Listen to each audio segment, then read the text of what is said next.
Ivan Tedesco was just trying to wave Luke in, and Luke flew right by him. Sorry, my son's not very observant. All good, dude.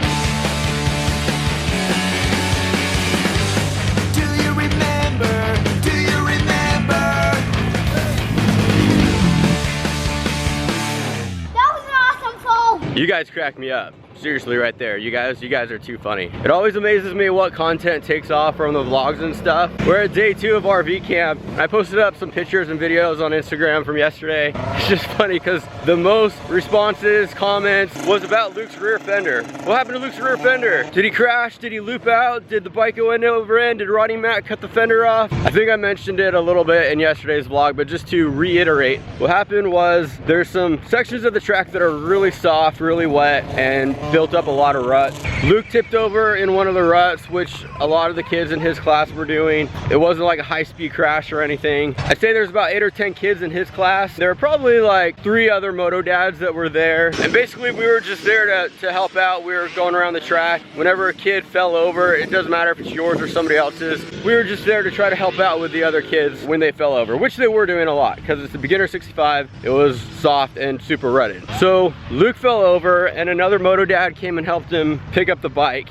and picked it up from the rear fender and snapped it. I don't know exactly how that works. Usually if the bike's on the ground, I would pick it up from the handlebars. So I don't know if he was picking it up from the ground, or I don't know if he was picking it up and then trying to like readjust the back end and picked up the rear end by the rear fender and snapped it like that. I don't know. But Luke told me what happened. Here's the funny part, guys. The guy never like came over and apologized or anything. The guy did come up and talk to me later, but he never mentioned it, which I was kind of confused, because if it was me, I would have been like, hey man, look, I'm really sorry, my bad. I picked up the bike from the rear fender, snapped it, my bad, I'll take care of it. I'm going to the bike shop later today. I'll pick up another one for you. And then if he did that, I would have responded and been like, oh, you're good, bro, no problem. You were just trying to help. It's not your fault, even though it kind of was his fault. But he never did that. He never gave me the my bad, man. So then I never gave him the you're good, bro. I don't know, guys. Here we go. We're on the second day of this thing. I've still not given him the you're good, bro, and I don't think I'm going to give him the you're good, bro, because he's not giving me the my bad, man. Anyways, check it out, guys. We're warming up. Haven't even started practice yet, but look at the progress for Luke.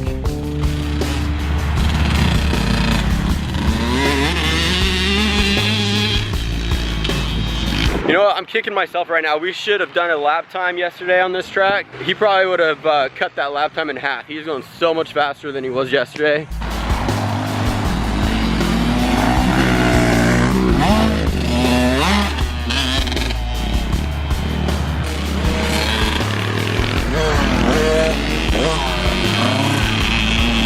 I mean, like, picking up a bike on the back end from the fender would be like picking up the bike from the ground with the brake lever. Why would you do that?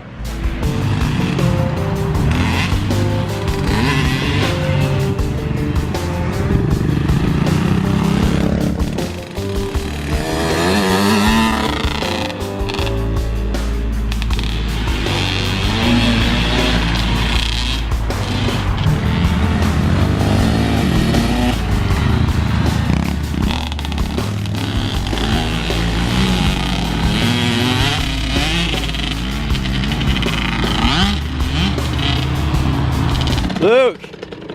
Yeah. Dude, you're going so much faster. We're gonna go line up. Okay. Do you feel like you're riding better?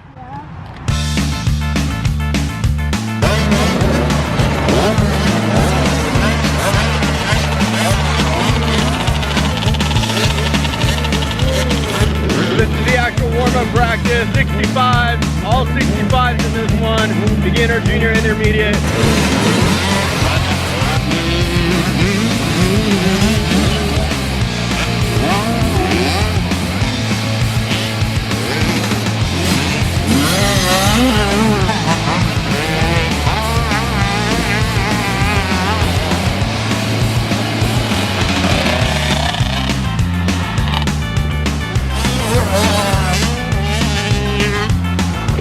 So that was a quick 20-minute warm-up practice, whatever you want to call it, and now we are splitting up into groups once again.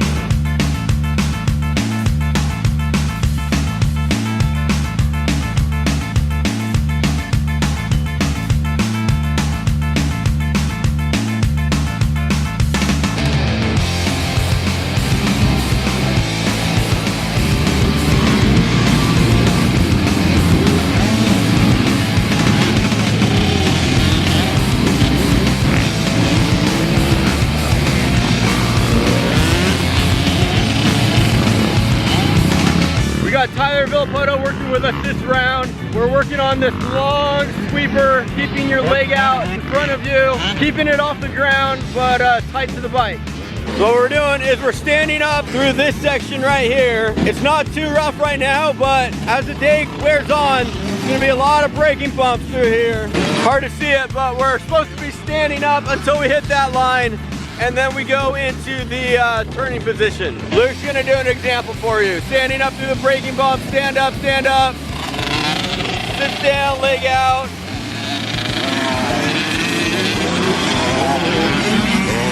Good job, Luke. I'm really proud of him because he's actually really good at listening. He's doing really well at taking instructions. A lot of these kids, like some of the dads were complaining that their kids, the instructor tells them to do something, make a correction, and then they maybe do it for a lap or two, but then they go right back into the position before. But I think Luke's doing awesome because he's listening and he's doing his best to practice what they're teaching him too.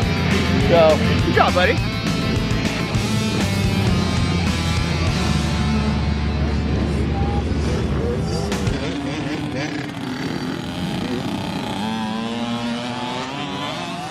I don't know how well you can tell from the camera footage, but there's some massive ruts. You gotta pick your line and commit. And take it easy too.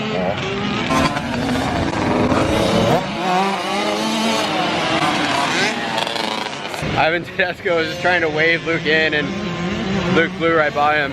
Sorry, my son's not very observant. All good, dude. We gotta get him this time. Right. Whoa! Whoa! It's actually the fastest I see him go by is when we're trying to wave him in. It's like we're keeping it. Yeah. Faster right now. Try to grip with your knees a little more. Like when you are standing, try to put some pressure against the neck. Like this. I feel like it'll make life a lot more steady. Give it a shot. Alright, so get back on right here and we'll keep practicing it.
Look at that, Luke's trying to find an inside line to take the lead back. It's almost like I taught him something.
Luke's trying to do a little battle with the kid on the Cobra. The kid on the Cobra is a little bit faster than Luke, I think, but because this track is so technical, I'm seeing Luke take really smart lines, and he's actually keeping up with him pretty good.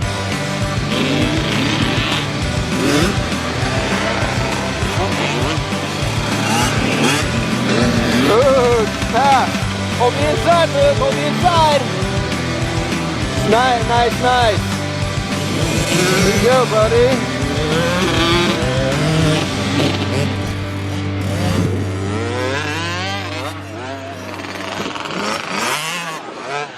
Look at these braking bumps right here. Could totally send it off that one.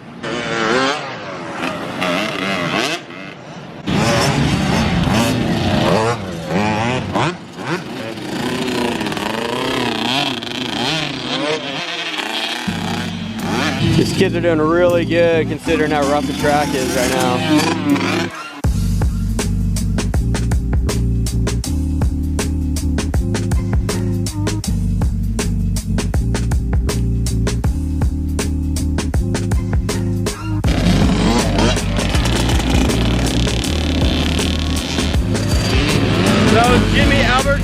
And he was teaching us how to not fall over in ruts. And then next up, we're gonna learn from Carson Brown, hopefully how to ride pit bikes. So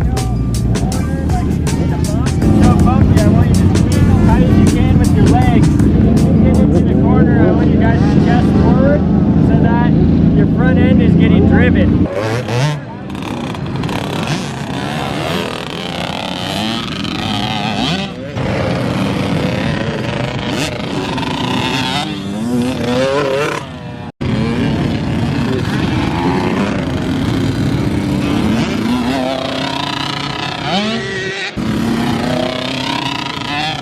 Yeah.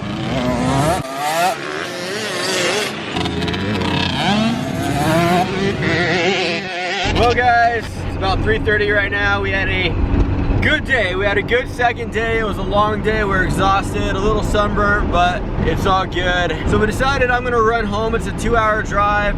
I'm gonna run home, pick up Mason so that he could come back and camp and hang out with us tomorrow. Give Mom a little bit of a break, and also Mason misses Luke and he also misses me too, obviously. So I'm gonna be in the car for at least 4 hours. We're gonna go get Mason, come back and do it all again tomorrow.